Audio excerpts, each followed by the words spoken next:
हजारों ख्वाहिशें ऐसी कि हर ख्वाहिश पे दम निकले, बहुत निकले अरमा लेकिन फिर भी कम निकले।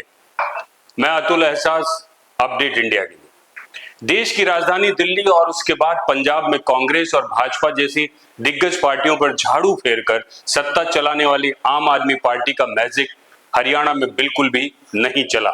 यूं कहे कि हरियाणा के लाल अरविंद केजरीवाल नहीं दिखाई दिए। इस चुनाव में उन्हें जोर का झटका जोर से ही लगा। 90 में से 88 सीटों पर चुनाव लड़ा और खाता भी नहीं खुला पाए। 87 प्रत्याशियों की जमानत जब्त हो गई। मूल रूप से भिवानी सिवना के रहने वाले अरविंद केजरीवाल ने हरियाणा में दर्जनों रैलियां की और खुद को हरियाणा का लाल बताकर वोट मांगे। ईमानदार सरकार देने का वादा भी किया, पर जनता ने उन्हें पूरी तरह नकार दिया। चुनाव से पहले आम आदमी पार्टी ने कांग्रेस के साथ गठबंधन का हर संभव प्रयास किया था, लेकिन बात नहीं बनी। हरियाणा में आपने विधानसभा चुनाव लड़ा, लेकिन एक भी प्रत्याशी जीत का सेहरा नहीं बांध सका।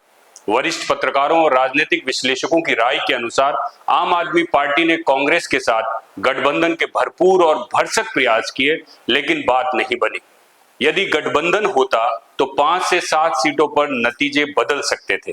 विश्लेषक ये भी मानते हैं कि दिल्ली और हरियाणा के राजनीतिक मुद्दे और जनता का मूड दोनों ही अलग है।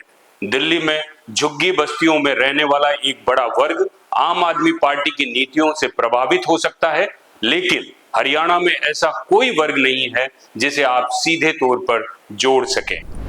हरियाणा में आम आदमी पार्टी के अध्यक्ष वैश्य समाज से हैं। यहाँ इस जाति को कोई मजबूत आधार नहीं है।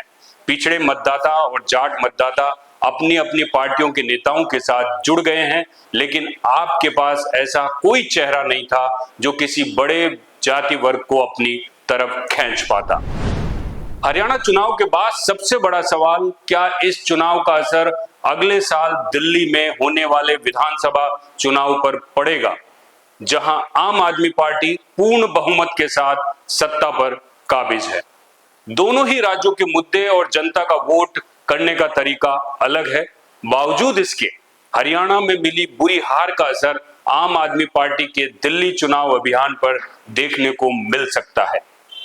भाजपा ने जिस तरह से हरियाणा में रणनीति बनाई और जातिगत कार्ड खेला, मगर वैसा ही कोई मुद्दा दिल्ली में उठा दिया, तो मानकर चलिए कि विधानसभा चुनाव में आम आदमी पार्टी के लिए परेशानियां खड़ी हो सकती है।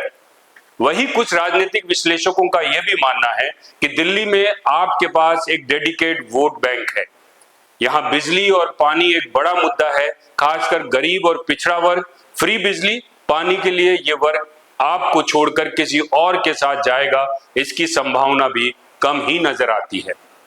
जनता के दिमाग में क्या है, ये चुनाव के नतीजे के बाद ही तय होगा, लेकिन इतना तो तय है कि बहुत कठिन है डगर पनघट की।